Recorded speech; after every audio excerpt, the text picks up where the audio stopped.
नमस्कार दोस्तों, जय श्री राम। तो जो नैरेटिव गुलामों के द्वारा क्रिएट किया जा रहा है कि किसान आंदोलन देखिए भैया नॉन पॉलिटिकल है, तो इस मूत्र पिपासु गुलामों को हम बताएंगे कि भाई ये आंदोलन जो है ये कंप्लीटली पॉलिटिकल आंदोलन है। मैं ध्वस्त करने वाला हूं नैरेटिव। इस पे गुलाम कहते हैं ये तो अंधभक्तों का फैलाया हुआ साजिश है, इसमें कोई खालिस्तान वालिस्तान वाला एंगल नहीं है, कोई आम आदमी पार्टी का एंगल नहीं है, ना कोई कांग्रेस का एंगल है, ना कोई लेफ्ट का एंगल है। तो भैया आप बने रहिए वीडियो में, हम इस बात को साबित करने वाले हैं और सटीक जवाब देंगे। इसके अलावा भाई एक और डेवलपमेंट हो गई उत्तर प्रदेश में। उत्तर प्रदेश में वो हैदराबादी मियां है ना, वो आ रहा है राजभर के साथ, उसका कोलैबोरेशन हो गया, टाई अप हो गया भाई। वो कह रहा है कि 2022 के इलेक्शन में हम ठोकेंगे ताल। और साथ में अरविंद केजरीवाल भी आ गया, उन्होंने कहा कि भाई हम भी 2022 के चुनाव में ठोकेंगे ताल। तो इन सब के बीच अखिलेश यादव राम मंदिर के विजिट में कहा गया, यही नहीं दोस्तों, राम मंदिर के विजिट में गया और कहा कि देखिए भाई अभी तो अकेले आया हूं, ठीक है कोई बात नहीं, लेकिन जब राम मंदिर बन जाएगा, हमारी सत्ता होगी, तो हम पत्नी बच्चों के साथ आएंगे। पत्नी और बच्चों के साथ आएंगे, फ्यूचर प्लानिंग लग रहा है कि स्टार्ट हो गया। आप लोग बने रहिए दोस्तों अभिषेक तिवारी शो के साथ।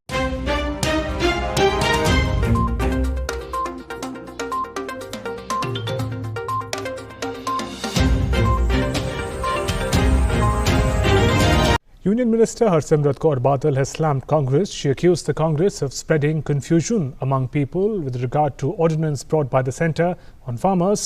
Speaking to DD News, she said this ordinance has given freedom to farmers in the right sense.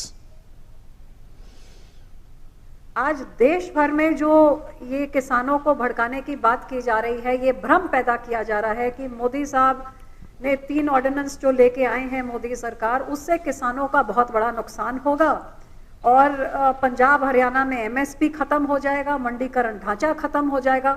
ये ऑर्डिनेंस जो लेके आए मोदी साहब, इनमें क्या है?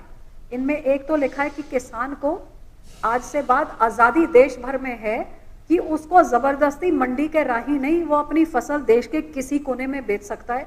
दूसरी बात ये कही गई है कि जो आज तक मंडियां सिर्फ सरकारों के कब्जे में होती थी, अब कोई भी लाइसेंस सरकार से लेके मंडी लगा सकता है। तो ये रहा दोस्तों इंडिया टुडे का स्क्रीनशॉट। इसमें साफ साफ लिखा हुआ है कि जो किसान आंदोलन इस वक्त 6 जो अलग अलग आंदोलनकारियों के जो चेहरे हैं, उनके गुट हैं, उनमें से 2 गुटों पे वो लेफ्ट पार्टी का कब्जा है, 2 गुट जो है वो अकाली दल के हैं और 2 गुट जो है ना वो आम आदमी पार्टी और कांग्रेस है। ये न्यूज आपको अलग अलग माध्यमों से, पंजाब में यही बाई एंड लार्ज 2004 से चल रहा है। ये आप इंडिया टुडे का देख लीजिए, 2019 में साइड में मैंने डेक्कन हेराल्ड का भी कर लिया। लगे लोग ये ना कहेंगे भाई बहुत पुराना, ये तो संगठन 2004 का जीता। नहीं, 2019 का। दूसरी खबर दोस्तों जो है वो गल्फ न्यूज से है और देखिए गल्फ न्यूज ये कह रहा है कि जो मंत्री है ना पंजाब के, गुरमीत सिंह, उन्होंने कहा कि भाई देखिए गल्फ वालों, यूएई वालों, अब जो है हालात बदल रहे हैं। मोदी सरकार एक कानून लेके आई है जिससे जो ना ये अड़ातिये बिचौलिए धीरे धीरे खत्म होंगे। अब जो है फॉरेन डायरेक्ट इन्वेस्टमेंट का बिल्कुल सही मौका है। आप हमारे किसानों को बनाइए धनवान, आप हमारे किसानों के लिए कीजिए इन्वेस्ट, बनाइए फूड पार्क, डायरेक्टली हम किसानों से खरीद के सरकार के थ्रू देंगे, अच्छा रेट किसानों को भी मिल जाएगा और आपको भी बिचौलियों के पास नहीं जाना पड़ेगा। परंतु गुरमीत साहब, आपने मालिक, कांग्रेस के जो मालिक हैं और मलकीनी हैं, उनसे पूछा था ये सब बोलने से पहले।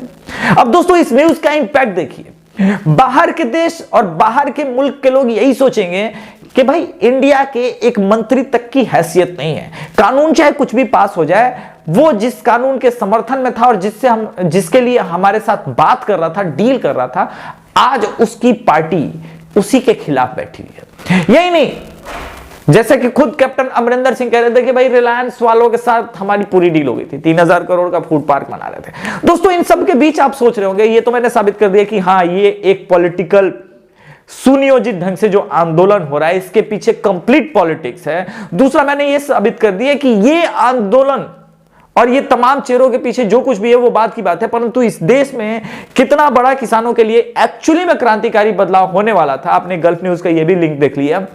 ये सब ऑफिशियल न्यूज है, ये ऑन रिकॉर्ड बातें हैं, इसको आप काउंटर नहीं कर सकते क्योंकि ये कर दिया गया है, ये हुआ है। तो अब आप सोच रहे हो कि भाई उत्तर प्रदेश में भी तो कुछ ऐसा होना चाहिए था, उत्तर प्रदेश के, यूपी के किसान जो है वो क्यों खुश है? सुनिए, ये इंडियन एक्सप्रेस की है जून की खबर, पढ़ लीजिए।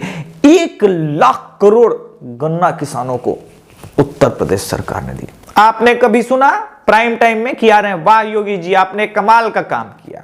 जो पिछले 3 दशकों से यानी लगभग 30 सालों से उत्तर प्रदेश के किसानों की प्रमुख समस्या थी, जिसमें गन्ना किसान जो है वो कभी भी पेमेंट पूरी तरह से नहीं पाते थे, आपने 1 लाख करोड़ रुपए दे दिए गन्ना किसानों को। वाह, इसके लिए तो एक बार मैग्सेसे अवार्ड धारी हम आपके लिए ताली बजाना चाहते हैं। हमारे साथ हैं योगेंद्र यादव, किसानों के सबसे बड़े हितैषी। अब आप बताइए कि जो योगी जी काम किए हैं इसके लिए आप वोट करेंगे, समर्थन देंगे योगी जी के लिए? देखिए रवीश जी, ऐसा है कि योगी बेवकूफ बना रहा है, 1 लाख करोड़ दे दिया, पर हम लेफ्ट वालों की झोली में तो 1 पैसा नहीं है, चवन्नी नहीं है। आज भी मैं इकोनॉमिक क्लास में मिनरल वाटर पीते हुए फ्लाई कर रहा हूं। आखिर हमारा भी मन होता है कि नहीं कि बिजनेस क्लास में सफर करें, इसलिए आंदोलन जारी रहे। तो दोस्तों, ये तो फाइनेंशियल एक्सप्रेस की 20 जून की खबर थी कि भाई पिछले 3 सालों में गन्ना किसानों को लगभग 1 लाख करोड़ रुपए का भुगतान कर दिया गया है। लेकिन इससे इतर एक और पॉलिटिक्स हो रही है भारत में, जो कि बहुत ज्यादा इंटरेस्टिंग होने वाली है। हैदराबादी का वो निजाम है ना, वो आ गया है, कह रहा है कि भाई हम 2022 में उत्तर प्रदेश में ताल ठोकेंगे।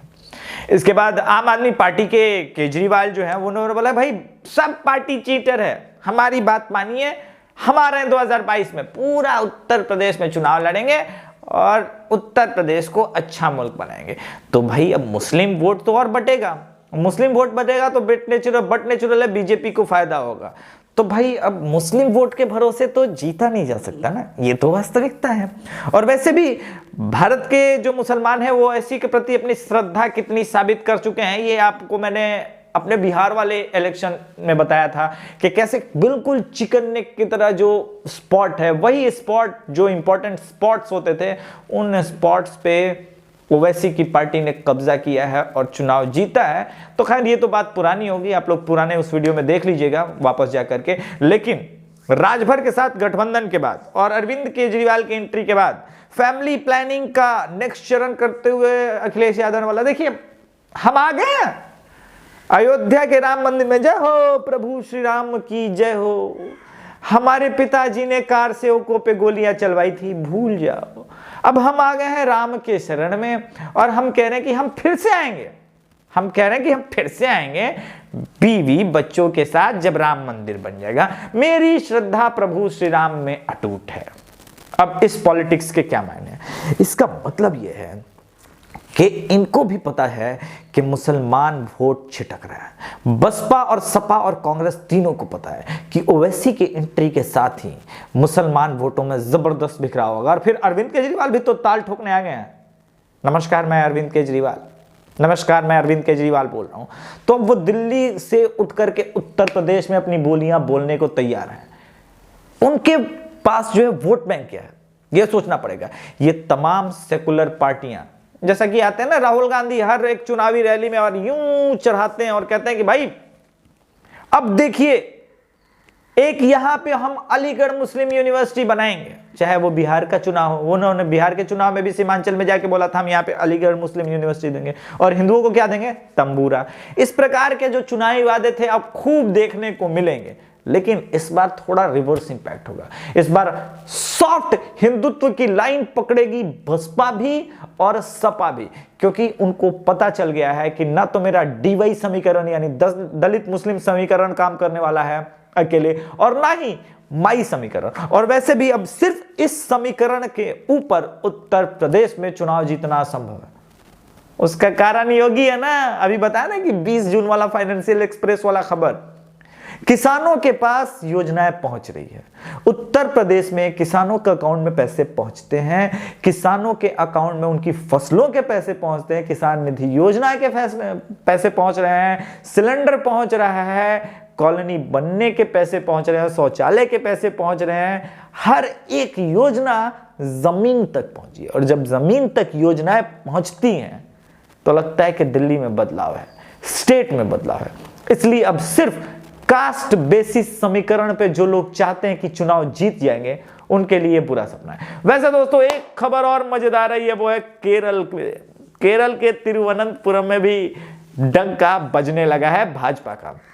कल तक जो मूत्र पिपासु और जो गुलाम थे वो कहते थे कि भाई देखिए केरल बड़ा लिटरेट राज्य है ना, तो वहां पे बीजेपी की एंट्री इसीलिए नहीं है। गलत फहमी है।